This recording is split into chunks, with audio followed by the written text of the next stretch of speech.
सुदामा की पत्नी सुशीला ने अपने पति को कहा, स्वामी आप 50 वर्षों से गरीबी और दुख भोग रहे हैं, क्यों नहीं अपने मित्र जिनका आप निरंतर नाम जपते हो, क्यों न उनके घर जाकर के अपनी दुख कहानी सुनाओ, वो मदद करेंगे। कहा, नहीं सुशीला, जिनका हम भजन करते हैं, जिनको हम भगवान मानते हैं, उनको दुख में कभी भी परेशान नहीं करना चाहिए और उनसे कुछ मांगना नहीं चाहिए, क्योंकि मांगत मांगत मान घटे और शान घटे नित के घर जाएं। आप बिना बुलाए किसी के घर रोज जाओ रोज जाओ रोज जाओ, आपकी शान कम हो जाएगी, आपका इज्जत कम हो जाएगी। आप रोज किसी से मांगते रहो, आपका मान घट जाएगा। ये सब करना नहीं चाहिए। जहां नेत्रों में आपको पाने के लिए आंसू बरस रहे हैं, उस घर जाइए, और जहां कंचन ना बरसे उस घर जाने की कोई जरूरत नहीं है। आपके जाने के लिए लोग रो रहे हैं, तरस रहे हैं, विलाप कर रहे हैं, क्यों नहीं आ रहे मेरे गुरुदेव, क्यों नहीं आ रहे, क्या गलती क्या पाप हो गया। ऐसी जगह अवश्य जाना चाहिए, परमात्मा कहते हैं। पर जहां आपके आने और जाने दोनों का कोई फर्क ही नहीं है, तो वहां नहीं जाना चाहिए। आपके जाने से बाहर आ जाए, उस घर जाना चाहिए, और जहां आपके जाने से बाहर ना आए वहां नहीं जाना चाहिए। कई घर तो ऐसे होते हैं कि आप उनके घर चले जाओ, अंदर कमरे में सो रहा है बेटा, तो वो उठता ही नहीं है। मामा आया है तो आ जा, फूफा जी आए हैं बेटा, फूफा जी, कोई फर्क नहीं पड़ रहा फूफा कूका से।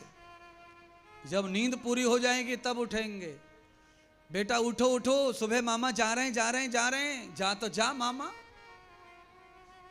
कोई नहीं उठ रहा। ऐसे घर में फूफा मामा जीजा सब सुन लो, ऐसी रिश्तेदारी में जाना आना रोक दो। एक की जगह 1000 बार कोई बुलाए चलाए तब ही जाओ। क्यों? पैर पड़ने चाहिए किसी के घर में, तो उसके घर में खुशी आनी चाहिए, खुशी आनंद आना चाहिए, तो जाना सार्थक है।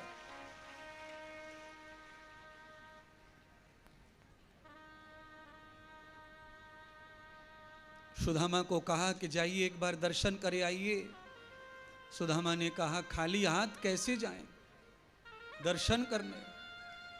आज अपने बच्चों को भूखा मरते हुए सुशीला देखती है, पर कभी भीख नहीं मांगी। आज भगवान को प्रसाद अर्पण करना है, घर में है नहीं, तो पड़ोसी के घर भीख मांग कर लाई। सुशीला ने पोटली बांध दी, पड़ोसी के घर से सड़ा गड़ा चावल मिला, जैसा मिला वैसा प्रभु का बांध दिया।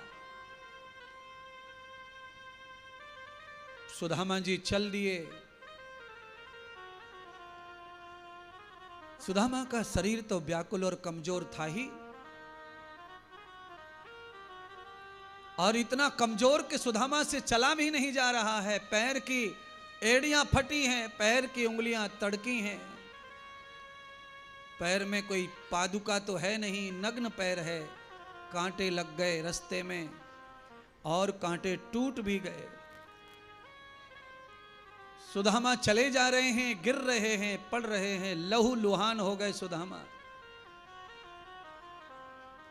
अंत ये हुआ कि रोते बिलखते सुदामा द्वारका नगरी में पहुंच गए। द्वारका में पहुंचे तो दरवाजे पर पहरेदार खड़े थे। पहरेदारों के सामने सुदामा आए तो द्वारपालों ने सुदामा को रोक लिया। ए भिखारी, कहां घुसा जा रहा है? राजा का महल मैला हो जाएगा तेरे चरण पड़ने से। सुदामा को आज तक गरीबी का गम नहीं था, पर आज भगवान के द्वार पर, मित्र के द्वार पर भी अपमान मिलेगा गरीबी को देख करके, ये अंदाज न था।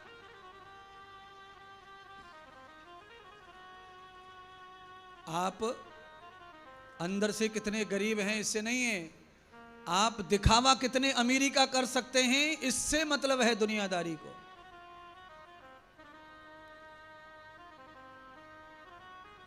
कई लोग तो ऐसे होते हैं, मोटरसाइकिल लेके निकलते हैं घर से, काला चश्मा, मोबाइल की रीढ़ गले में,